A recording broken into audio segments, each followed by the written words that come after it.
Okay, why don't we begin? I think some people will continue to join as we start.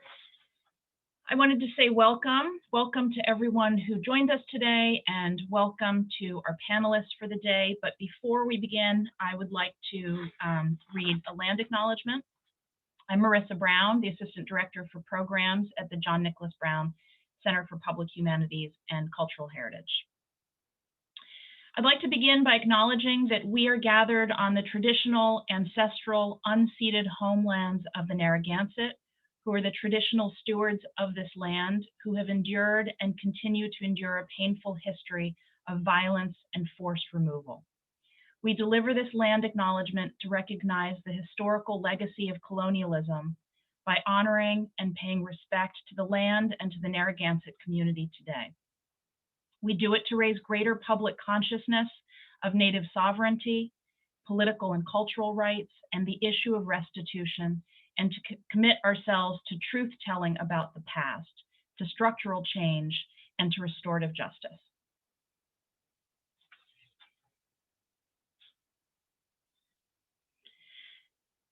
So, welcome everyone to this talk, Aligning Your Work and Your Values, this conversation that is moderated by Matt Branch, who is currently, for the next few months, a student in our program who will be getting his MA in May. I'm going to introduce Matt, and then he'll introduce the speakers, and we'll be moderating this conversation. Just a note about questions. So if you have a question as the roundtable continues, it'll be about 30 minutes of conversation among our panelists, and then we'll have 20-25 minutes for questions and comments. And what you can do is just send me just notify me through the chat box that you've got a question. You don't need to tell me what it is, and I will create a little queue, and when it comes to your turn, I'll unmute you so you can ask your question. So Matt Branch is an educator working in higher education and public programming. He is Assistant Director for Student Activities and Special Initiatives here at Brown, where he supports students in skill building through arts, cultural, identity-based, and experiential education programming. As I said, he's also a second-year student in the Public Humanities Master's Program, where he explores issues of race-making and inclusion in university and cultural heritage spaces. In addition to his work at Brown, Matt does cultural strategy work with Black Southwest Network, a race equity nonprofit based in Bristol in the United Kingdom.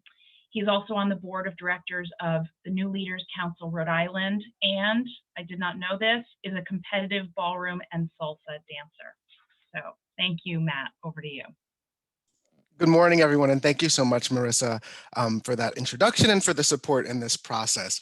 Yeah, so I put that little last piece about ballroom and salsa dancing. I was inspired by Lauren, who has that she's a DJ in her bio, and I thought, like, in the spirit of like giving a bio and introduction that talks about our true and full selves, I thought I'd add that in there. So before I introduce our fabulous panelists today, I just wanted to talk a little bit about sort of the impetus for this conversation. So it actually came up, Sage Morgan Hubbard, who works at the Brown Center for Students of Color here and is an alum, and I were having a conversation, and she thought that we should be bringing some fabulous museum education folks to talk about values and work, right? And I think that this is a conversation that I think is particularly pertinent right now. In conversations that I've had with colleagues and friends, Lauren and Keonna amongst many, we've talked about how this year and the past year with COVID, post sort of the murder of George Floyd and the uprisings there, that there are a lot of sort of contentious issues around sort of values or perceived values that we have as individuals, institutional values, and then sort of the tension sometimes that comes into play when we as people at a workplace are asked to sort of enact those values or university values or museum values or what have you. So I'm really excited to be bringing to the virtual stage and to be breaking bread with two of my greatest friends and thought partners here for this conversation about values and work. So first, I'm going to start by just reading an introduction about Keonna and Lauren, because I think it's important to really give them their virtual flowers and really put some respect on their name with that. So Keonna Hendrick is the Director of Diversity, Equity, Inclusion, and Access at the Brooklyn Museum. She is the recipient of the 2019 National Art Education Association's National Museum Education Art Educator Award in recognition for her dedication to equity-centered approaches to community engagement and institutional practices. Ms. Hendrick's writing has also appeared in numerous publications, including the Journal of Museum Education, Multiculturalism in Art Museums Today, and the Journal of Folklore and Education. Ms. Hendrick provides professional development to educators in museums and classrooms nationally. She has edited academic volumes devoted to scholarship on anti-racism in museums, including the Journal of Museum Education and Viewfinder, and has taught many university courses at a bunch of different institutions, including Pratt, Teachers College at Columbia, and SVA, the School of Visual Arts. She previously served as school programs manager at the Brooklyn Museum, where she led the department through the implementation of programs that resulted in culturally responsive engagement, anti-oppressive pedagogy, and equitable distribution of resources to schools with disparate needs across Brooklyn. She holds a BA in history and studio art from Wake Forest University and an MA in arts policy and administration from the Ohio State University. So can we show some virtual love for Keonna, whether that's like applause emoji or thumbs up or some things in the chat? Thank you. It's hard sometimes with this virtual space to see and feel people, so we really appreciate that. And now on to Lauren. Lauren Argentina Zelaya is a cultural producer, curator, and DJ based in Brooklyn, New York. In her role as the Director of Public Programs at the Brooklyn Museum, Lauren curates and produces public programs that welcome over 200,000 visitors annually to engage with art in new and unexpected ways. Lauren is committed to collaborating with emerging artists and centering voices in our communities that are often marginalized, with a focus on creating programming for and with LGBTQ+ and BIPOC and immigrant communities. So can we show some virtual love for Lauren as well? Thank you, everyone. So without further ado, these are our panelists. So how are you all doing today? Maybe it would be great just to do a quick, how you are, where you're tuning in from, and just just how are you feeling before we jump into the questions? Well, thank you so much, Matt and Marissa, for having us. I'll also say that I appreciated starting with a land acknowledgement, and I'll also share that I'm here in Crown Heights, Brooklyn, which is also the home place of the Brooklyn Museum, and we're on the ancestral homeland of the Lenape, Delaware people, and we're really committed to confronting the legacies of settler colonialism in both the programming and in our internal workings at the museum. So I think that was a great place to start the conversation too. I wanted to share that. Happy to be here. Yes, thank you, Matthew, and thank you to Marissa and the organizers of today's conversation. I'm looking forward to having this dynamic conversation because I think it's one that many of us will continue to come back to throughout our careers, particularly, as we think about the publics and the communities that we'll be working with, and whether it's nonprofit or government organizations as well.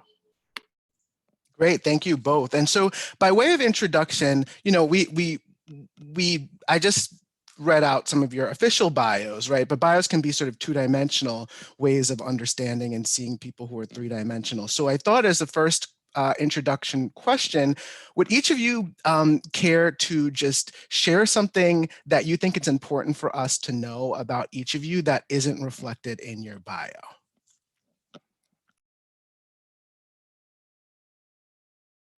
You want to go first, Lauren? No, I went first last time. You go for it. That's a great question, Matthew. I've been thinking about this all week, actually. Like, what is it? I would say one of the things that is important to know about me that isn't reflected by bio is that I'm a daughter, I'm a friend, I'm a niece, an auntie, and a godmother.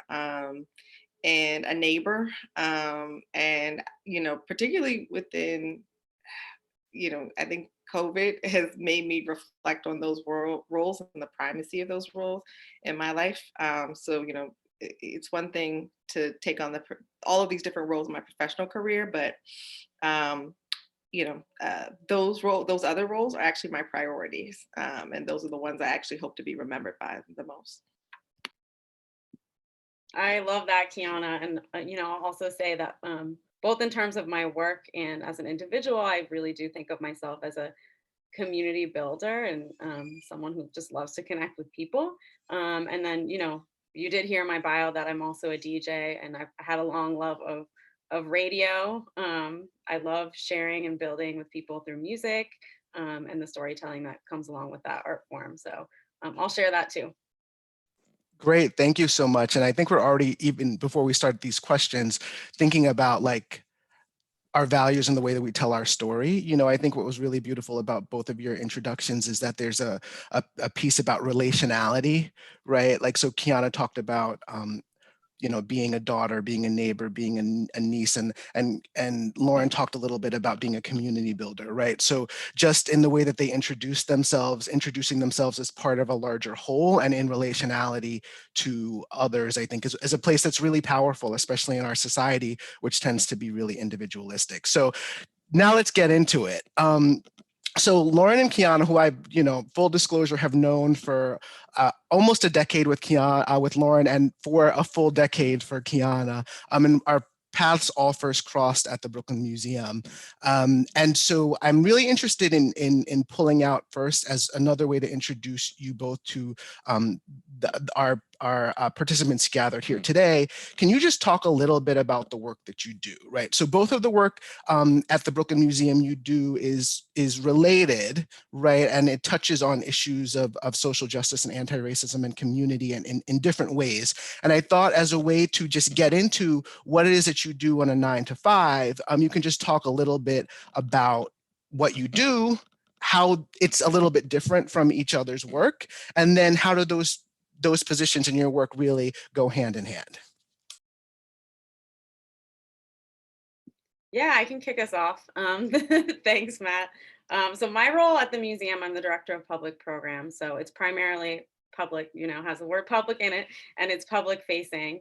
And so I oversee all of the public facing programming that we offer to both the local community and whoever wants to join us nowadays online, right?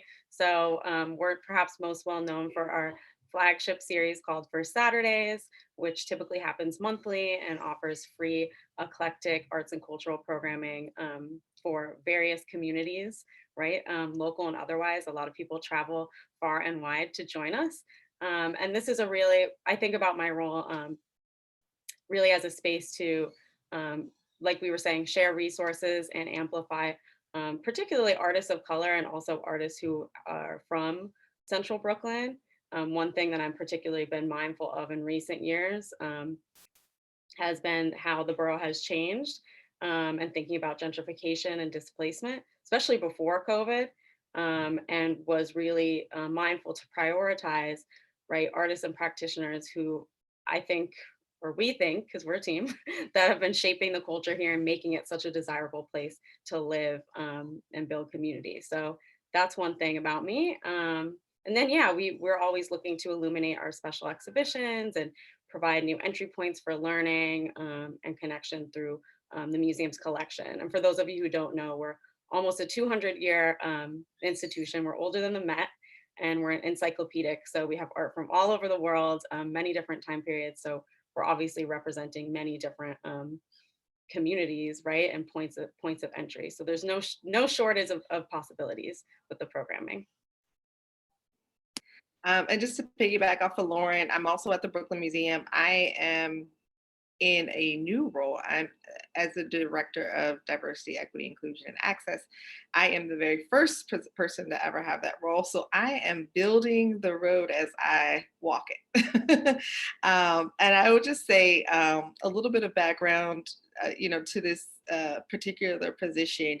The museum has an extensive history of not only really pushing canonical expectations around representation within artworks, exhibitions, and programming, but also the ways in which we work to be more inclusive of the diversity that Lauren described that is Brooklyn.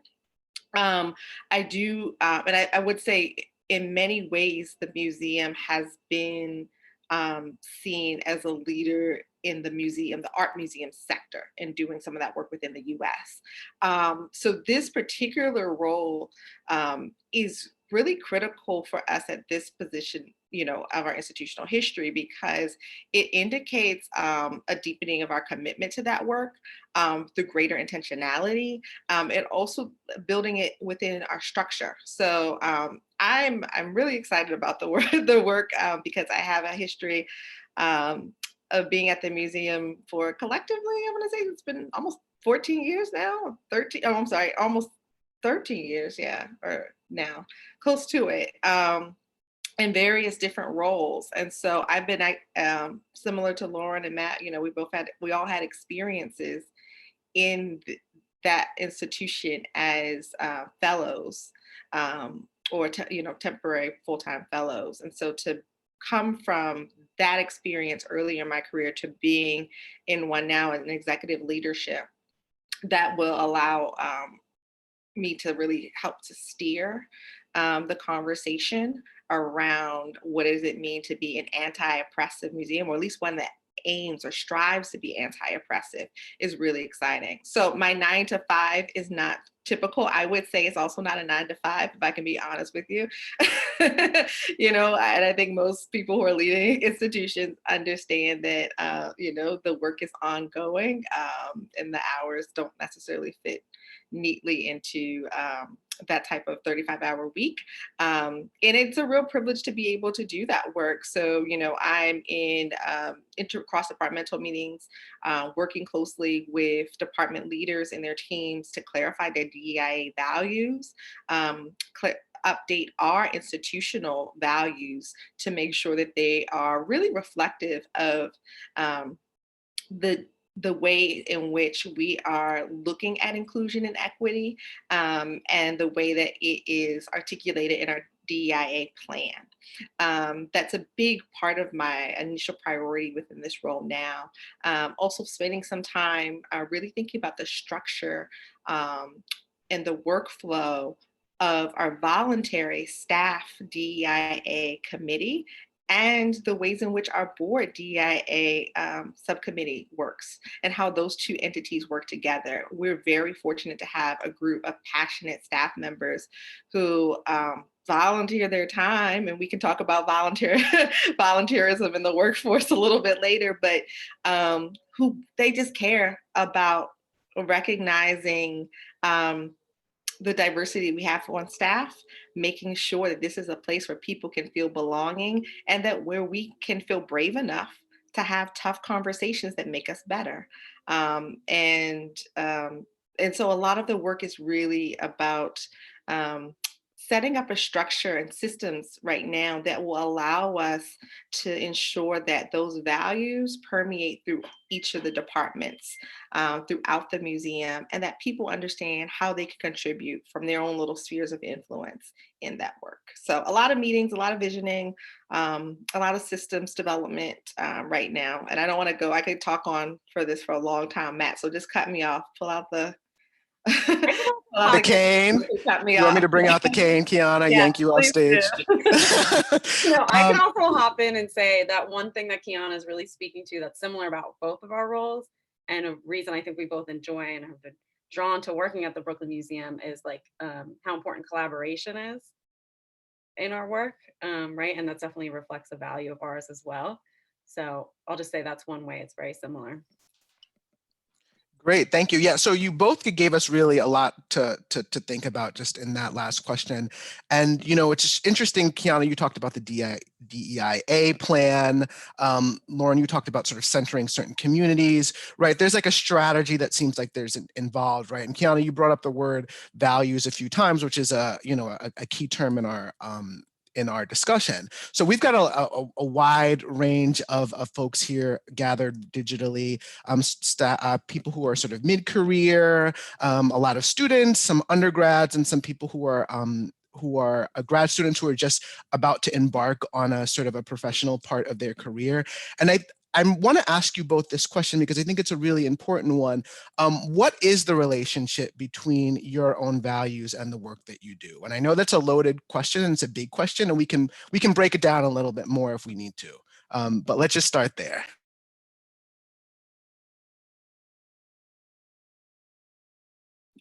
So for me, I'll jump in, Lauren, since we're playing tag team. For me, I care about history. I also care about building inclusive futures. And I know that might sound like very generic, but as somebody personally who grew up I'm from Baltimore, I grew up caring about art and not necessarily having the language or coming from a family that had any models of what a career in the arts could look like, or that this is something more than just something fun you do at the dining room table. To me, I have a very personal connection to creating spaces where folks who have been marginalized from some of the access to cultural institutions can enter them and be a part of them and help to shape them, and also recognize the worth in what we've already been building within our own communities within these spaces. And part of that's just personal, the personal, very going back to childhood of going someplace and looking for yourself in that place and not seeing yourself in that place. And I know what that feels like on a cellular level. And I'm committed personally to trying to make sure that we try to reduce the harm that might be ignited for people coming into the museum and experience a lack of representation, but not just representation, a lack of dignity in spaces. And I value dignity. I think that part of that looking for yourself is because you want to see yourself in in a very real way, with dignity. And that's not necessarily saying that we only show one-dimensional positive images, right? But to see the nuance of oneself and one's experience and one's being, that challenges us, to question our own identities. So it comes back to me, this value of self-affirmation. I value I value questioning and reflection. That's pivotal in that self-affirmation. I think it's also pivotal if we actually want to get to this other thing is, we talked about collaboration, but really understanding, thinking about yourself beyond, about how you impact other people, that part of it, right? What does empathy look like in a space? And how do we build that into the ways in which we work? Those are just a few of the values, but that's what really drives my work underneath all of it, Yeah, I can piggyback off of that. On a personal note, I have a similar experience of not having folks in my family who worked in museums or had this kind of profession, more practical leaning, right? Like my dad is an immigrant, and most of my family have more practical professions. And my mom did taxes, those kinds of things. But I was always encouraged in my exploration and love for art. So the first time I came to the Brooklyn Museum, I was initially very drawn to the space because it was a museum that actively collected and exhibited queer artists, artists of color, women artists. Some of you probably know we have the first and only feminist art center in the United States. So that's also having a space that's dedicated to thinking about women artists, or also now non-binary, trans artists, queer artists. I'm thinking more expansively about gender. That was really interesting to me. And then I'll also share another value of mine that we always try to come through with the public programs that we do, especially for Saturdays, is joy. And creating a space that is joyous, I really believe can be transformational.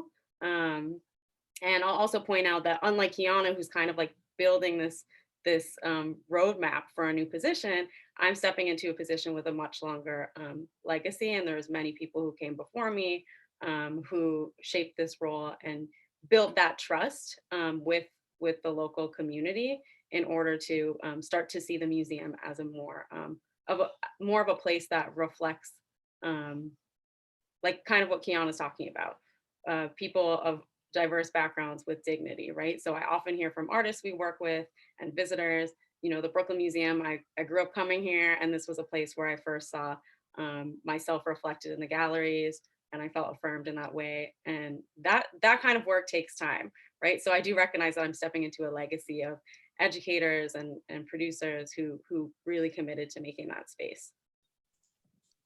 Great. I want to pull out some things that both of you talked about. So Keonna and Lauren, both you mentioned specific values of sort of being able to see yourself in this space of representation, of empathy, of sort of self-affirmation. And then you also mentioned what I would consider to be some sort of tools or strategies, right? So you talked about like collaboration or questioning or sort of, feedback and reflection, right? And I want to pull something out that Keonna said a little bit earlier in the introduction, where she talked a little bit about her position, and Lauren just said that her position is in a long line of positions.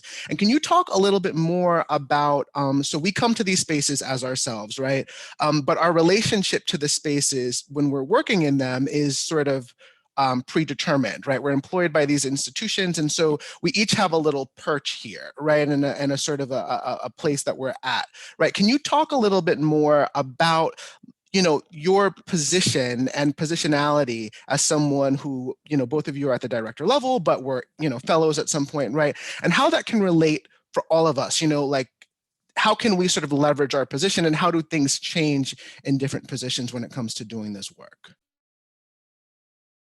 And sorry, I know I'm throwing a lot at you all. So if you want to pull out a piece of that. Yeah, not to put you on the spot, Keonna, but I'd love to hear you talk about, the idea of the sphere of influence here, because I think that really speaks to this question. And it's something that I've certainly learned from both of you, is how to model like what it looks like to share resources and power from whatever position within a hierarchical institution that you might be at. Yeah, I mean, that's a big question. I was sitting here like, what entry point do I want to take to this without rambling too? So, I mean, so really, Matt, your question really is about how do you work from wherever you are in the institution to advance your values and the institutional values, right? I think a couple things come up for me there. And like one of it is just clarifying what you value and why you value it. But really being honest about like, hey, why is that important to you? Because it may not actually be your value might not be what the institution needs to be concerned with. So Lauren has a love for dogs, right? We are an art museum. Maybe there should be a priority, and this might sound very mundane, right? Like a silly little idea, but maybe there is really not the space there. Is there the space there for the art museum to be engaged with, her love or her passion for pets? Maybe there is, maybe there's, I don't know. But I think the question really comes, like, we really have to ask, like, is this career position that I am right now driven by my values, and my placement here driven by my values, or is it driven by something else, right? And for all of us, that doesn't mean that's not going to be the same, and that's just real. There have been plenty of jobs that I've had that, this was about sustaining a lifestyle so that I could do the work in another place. So foundational, and maybe that seems obvious to some people, but I think it's worth saying. The other part to that is, within your sphere of influence, knowing you are taking, at least for me, I have had to say, I took this particular position, I pursued this position for a reason. What is it that I am coming into this role to accomplish? So when I was in school programs as a school programs manager, I left the museum for different reasons. I came back and I knew, wow, the museum is in a different place. We've got a really dynamic leader. We've got a great director of education. they are thinking about the social justice issues, particularly the racial justice issues that I'm also thinking about. So we're aligned there, one.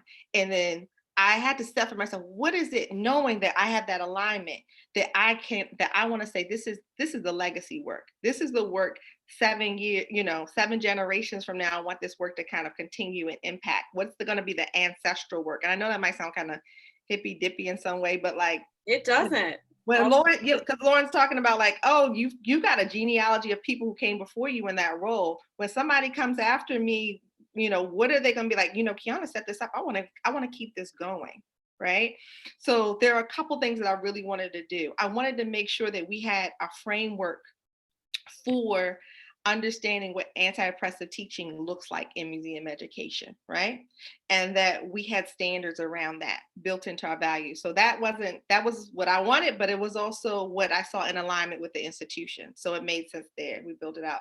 I wanted free GGVs or free guided gallery visits, like your one-off kind of tours or lessons for public schools. I really wanted them for Title I schools, right? Because that's an access issue, right? Comes back to foundation. So for me, I give those examples because now that I see what the institutional goals are, I see what my goals are, now I can create a plan for alignment that gets us down to brass tacks and really thinks, okay, who are the other people who share these values within the institution or outside of the institution? And how do we need to collaborate in a way that is ethical, that doesn't compromise the values in order to get to the outcomes that we desire? And part of that is a little bit around, being able to put ego aside, especially when we talk about social justice work. There's a little, I had to check myself, even like I've come into it as like, oh, I'm a Black woman, I've had certain experiences, but I was coming to it for a second. I was like, am I approaching this from a position of savior syndrome, or this idea of let me come with the museum fancy stuff and give this to other people of color, right? And poorly funded schools, right? I had to check myself on that, right? I think I got to a point where I realized, okay, maybe I'm not actually doing that, but we have to ask ourselves those questions, because to Matt's bigger question about your positionality, really thinking about, okay, if I can check myself around what's the ego here, what's the power here, right? How am I wielding it?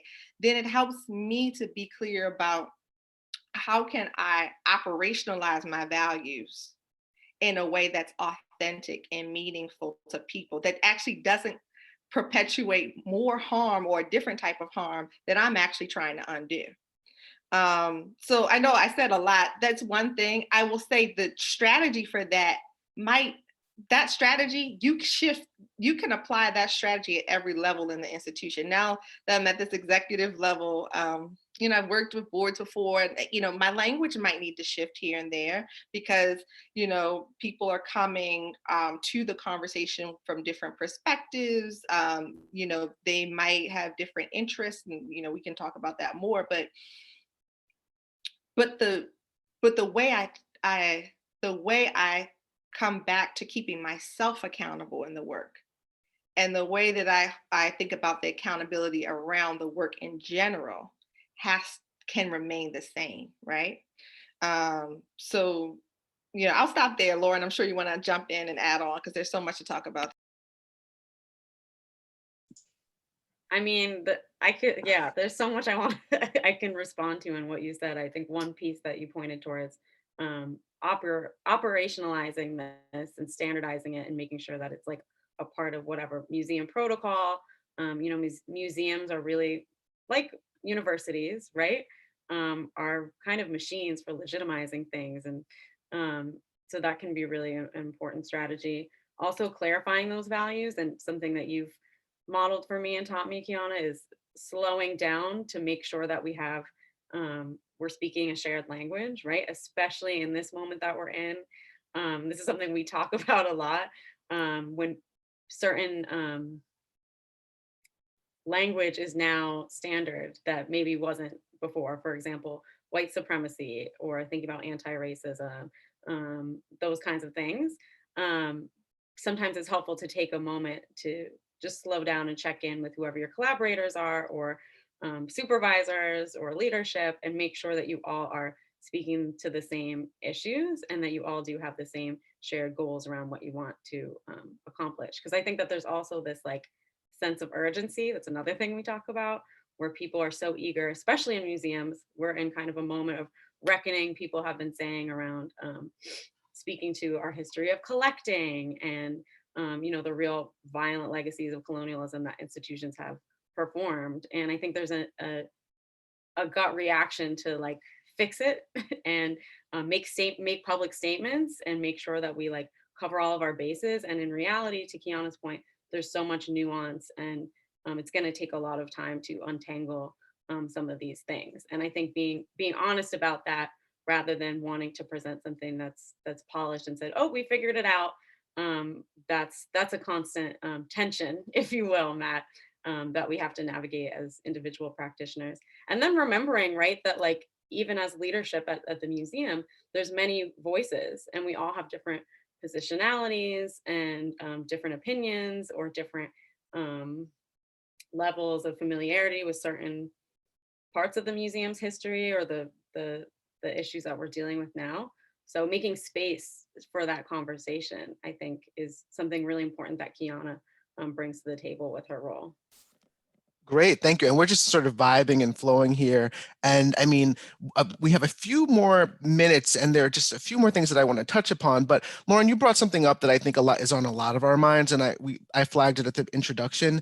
But this idea of the quote unquote moment that we're in, both with sort of COVID sort of sending us all home and seeing that like access and sort of giving people what they need in terms of being away from spaces is easier than we think. And then also this moment that sort of the murder of George Floyd and the uprisings, we're seeing a shift in, as you put, Lauren, the language that's deemed sort of accessible, right? So we're seeing people talk about white supremacy at an institutional level where we weren't before, and lots of other different types of things. So can you both talk a little bit about the ways that you've seen that shift, and then the ways that you've helped either coworkers or colleagues or institutions writ large push beyond what we consider maybe a performative response to some of the moments that we're in towards something that's sort of a little bit more meaningful?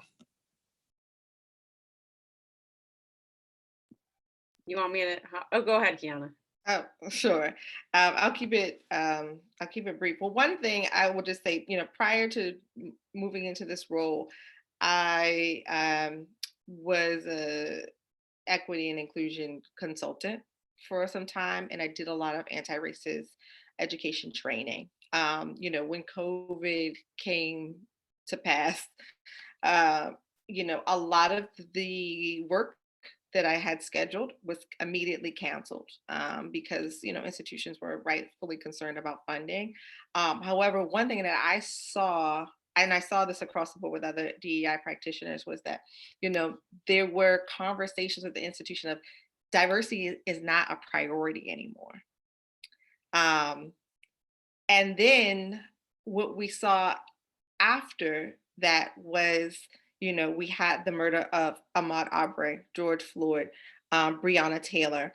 The world kind of stood still for a second, and people had to actually watch those deaths. And although we have consistently seen violence against Black peoples for generations, there's something about the stillness and anxiety of COVID that allowed folks to hear activists, particularly within the Black Lives Matter movement, in such a deeper and purer way that galvanized the support for their racial justice initiatives.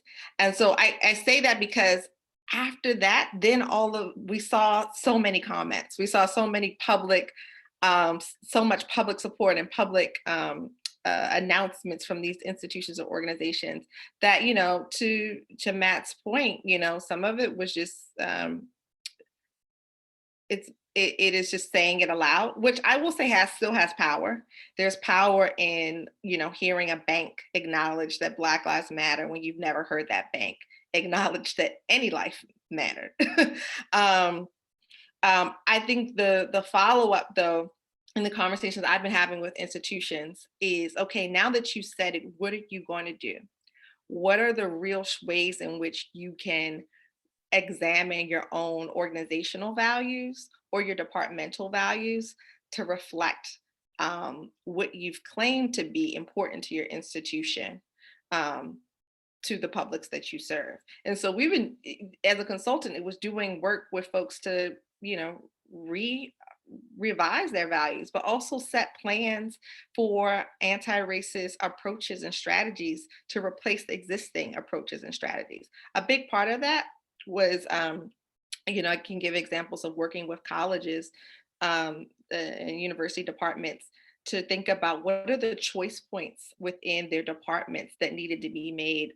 It might be around syllabi, it might be around communications with students, where there was an opportunity to really be more intentional and set up accountability structure around an anti-racist practice, right? So, very simply, how is it that, one professor might affirm an anti-racist approach or the dismantlement of racism through a historical framework or redistribute power, right, within their classroom, within the syllabus, right? How can that reflect that? Or, what does that look like when we talk about departmental meetings? So that's one way I've been kind of trying to work with folks around that. And I'm continuing that work at the museum to think about, okay, what are our long-term goals? How do they reflect? I'm really thinking about an anti-oppressive strategy, because that includes that includes disability justice and trans justice and pushing back against anti-Black sentiment with a pro-Black and pro-Indigenous approach, so that we really understand that, like, whether I am cleaning the public bathroom or I am, establishing the budget review process, there's a way to do this work that reduces harm to the diversity of people who are part of the process and impacted by the process.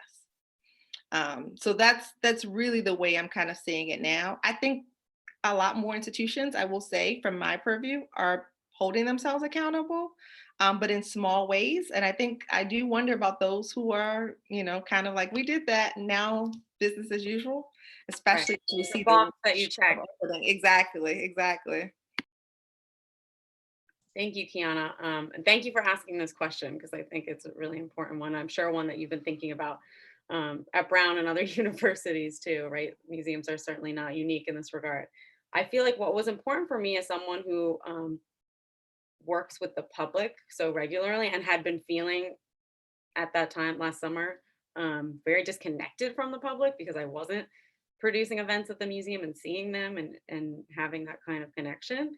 It was important to utilize the momentum of that moment where, in particular, like, white leadership was paying attention, and to make changes as quickly as possible, while also, as Keonna says, like, planning for the future, trying to be responsive of what public needs might be, and not make assumptions about those either, which takes time. So two things that I can share, examples of things that happen, is one, so I spoke about First Saturdays, which is a very highly attended event that typically happens at the museum. And we, Matt, have upwards of 10,000 visitors over the course of the evening. So it's I not know. a COVID thing. Been there. It's not going on right now, but just because it's not going on doesn't mean we couldn't make some changes to the framework of it. And for the past couple of years, because we had challenges with crowd control, the museum had been subcontracting off-duty NYPD officers. And so this was the first time that I was hearing leadership at the museum have a conversation about defunding the police, right? Or what it would look like to not put more money in their pockets. And so we were able to use the momentum of this moment. And I had been previously not really tapped into my sphere of influence, right? Like, I had been like approving these payments for off-duty police officers and kind of grumbling about it because I didn't love doing that. I'll just be frank. And this was a moment where you could say, okay, we're going to commit that when we start First Saturdays again, we will look at alternatives for community safety. And so we made the public statement that we would no longer contract NYPD for this purpose. Of course, we're a public institution. They could still show up, but we wouldn't be, hiring them to be there, right? That's one example. Another is that obviously we saw unrest in a lot of cities past summer, and the museum is a centrally located place with really, kind of foreboding, we could say, architecture that is very colonial in its nature. And so, and centrally located. So it was a spot where a lot of people organized protests. And so just being aware of that and doing some things that were simple as like opening our bathrooms because the museum was closed so that folks could have access. And for a few actions that took place, I was able to connect with organizers in advance and actually share some resources such as the museum's like microphone and just things like that, and just to know in advance when they would be there so that we could try to be as welcoming as sort of possible. And to Keonna's point, I think that's no small thing, considering that there were other museums in our city with the, not naming names, with their windows boarded up at that time, right? So it does send a message. Names. Great, thank you. So we can turn it over to questions from the audience, from the attendees. So I know Sage Morgan Hubbard, a friend and a sister in this work, has a question. So Sage, if you want to just unmute, and maybe if you feel comfortable turning on your video so we can see you ask your question, you can be present in the space physically, you can just go ahead. Yeah, I don't think I'm able to turn on video, but No problem. Thank you both for being here, Keonna and Lauren. It's a real treat. And I would love to hear your kind of radical visioning and dreams for the future. So if money wasn't an option, and if you had, more power and control in your jobs and a magical wand, what would you change first and transform at Brooklyn Museum, at your institution, and kind of generally in museums? I haven't told our director this, so it's hot off the press. You guys hear it first. So, all right, I would love to see. I want to see more museum networks. So when I say that, what I really mean is I would love to see. I think a lot of museums are starting to shift towards like. Museum also as cultural center or community center, right? And I think there's a lot to be learned from community centers in local neighborhoods. I would love to see us set up museum networks in coalition with neighborhood associations and local artists so that we really get into understanding our present, how do we actually amplify the cultural makeup of a specific neighborhood? Like, what does culture look like on the block?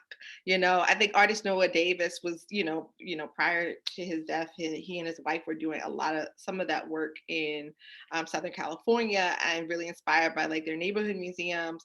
But I think the power of these large institutions that have such incredible collections, also the social and political capital, like how can we work to build coalition and to establish these spaces in ways that not only help train people to be in a cross-cultural dialogue about cultural preservation, about artistic creation, but also how to capitalize on that creation, right? Like the idea of, we're in the business of making a living off of art, right? And I think we look at YouTube, we look at Instagram, and we see all of these incredible people who are just creatives, doing it for their living room. Like they're making artworks, right? But how do we capture that in a museum and translate some of that stuff to the museum setting? So that we also help young people and families see like, oh, there's a future. Your creativity actually has a viable future that you can make a living off of, and in my work as an educator, I always felt like we hit success when young people were like, I could actually go to college and study art, or I can, and like that might seem like, okay, average that were ordinary to many of us on this call, but for a lot of people that's not. that's just not a viable path, because you got to make money and you have real bills and you got parents and extended family. And, you know, culture and art are just defined differently. You know, they're seen as something that's, you don't go out to experience, they're just a part of like your living space. So I'd love to have, you know, these satellite museums that are community driven, with the support of larger institutions. I'd love to see Brooklyn Museum do that, you know, at some point. I have no idea what that's a whole real estate conversation. But I think it could be really dynamic and fruitful. So that's the big picture dream. Sage, outward facing. Internally, you know, I have some more practical dreams about just really ways in which we can set up decision-making, collaborative decision-making structures that communicate our approach to anti-oppression in a way that makes staff members feel like, okay, I'm not only building something for somebody, I'm building it with people, also for myself, because I'm a part of the community in which, you know, in which we're serving, you know, like, so there's not that insider outsider divide. We see ourselves as staff members as a part of these multiple communities, right? And understand that role. And I don't mean that to usurp space from other people and in their sense of being, but really have that kind of divide. I think that if I could kind of get into an attitude, you know, kind of erase that a little bit more. Thank you, Keonna, and thank you, Sage, for this question. I love it. And I have so many ideas, and some of them I actually don't think would be that expensive, thinking about budget. Some of them would just be a matter of like redirecting our resources. And one thing I'm really interested in, which Keonna spoke to, is sharing space, because I touched on it earlier, but let's be real, that real estate and access to space, like physical spaces to gather and organize, if it's a community organization or what have you, it's very difficult in Brooklyn, very expensive, and there are a lot of barriers. So if we could, you know, have one less exhibition and you like lend our gallery space or some of our other spaces to a community organization in residence or something like that, I think that could be really incredible. Another thing that I'd love to see us do more of, and I've spoken about this with my colleagues several times, is really, and something I try to do in my work, is amplify the local creative community more, like Keonna's talking about. And you know, there are a lot of cultural practices that are unique to our borough, including we have a very large Caribbean population, and we have you know, one of the largest parades in the world celebrating this community. And there's a lot of that vibrant culture that has been pushed out or displaced due to gentrification. So having a space where people can like actually make the carnival costumes, which is typically in storefronts, which are getting very expensive. Steel pan band players typically practice in the pan yards in the summertime. And a lot of those spaces, which are like empty lots, have been developed. So thinking about how we're expansive too, and thinking, I'm interested in celebrating artists beyond just the visual, music makers and performing artists as well. Yeah, I think space is one of the biggest resources that we could share. And that becomes very difficult when we also have exhibitions, right? And a really beautiful collection that we want to share with people and have on view. So that's a negotiation, but that would be my vision, more of that. Great. Thank you both so much. I have one final little choose your own adventure before I pass it back to Marissa. So I have 3 questions, and I'm hoping that you could each choose one and answer in maybe like about 30 seconds or less. So the 3 questions are: how do you stay sane in this work? What does success look like? And what are some things that you're proud of? So I'll give you maybe a few seconds to think about which one you want to engage with, and maybe if you want to engage with the same one or different, but staying sane in this work, what does success look like, and some things that you're proud of.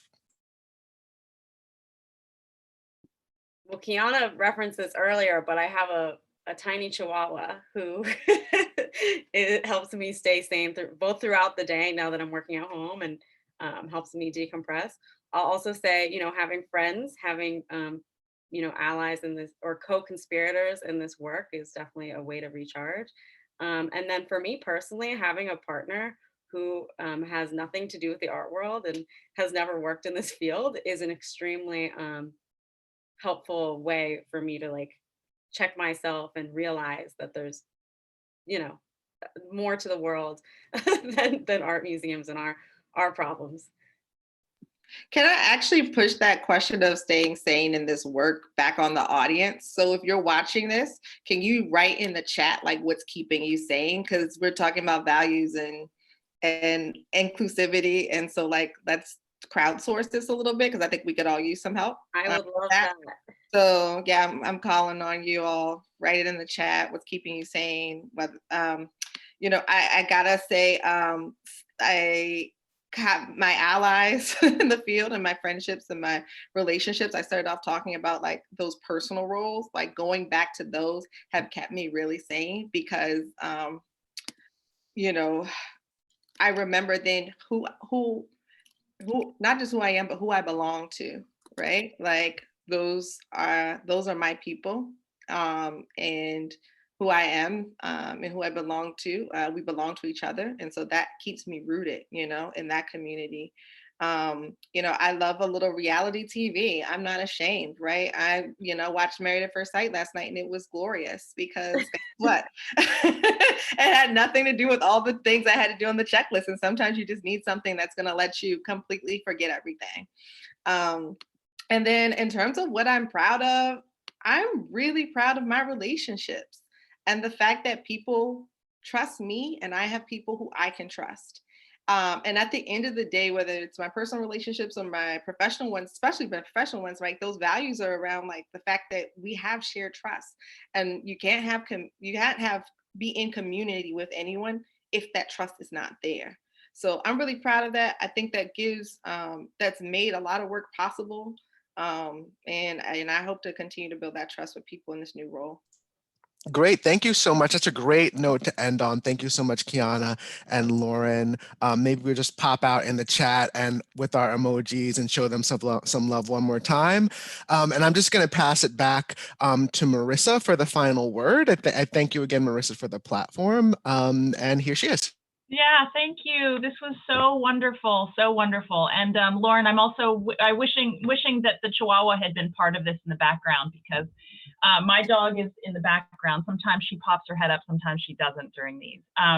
But just so much wisdom shared, such kind of visionary thinking about the future. Sage, thank you for that question.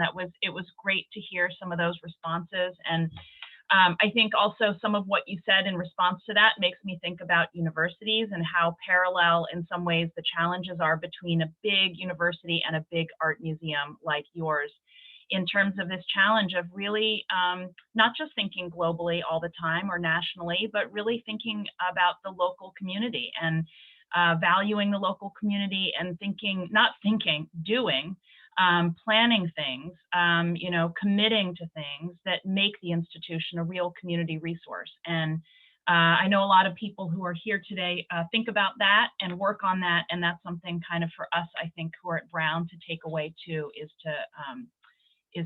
to take that much further than it is now.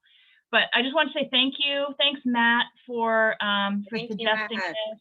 And we're going to miss you next year. So this is also a great opportunity just to also kind of hear Matt in action. Thank you. I'm still at Brown working full time, so you haven't gotten rid of me all the way yet, Marissa. Thank you, though. That's true. Yeah, so mostly Keonna, Lauren, thank you so much. For everyone who tuned in today, if you have friends and colleagues asking, this was recorded.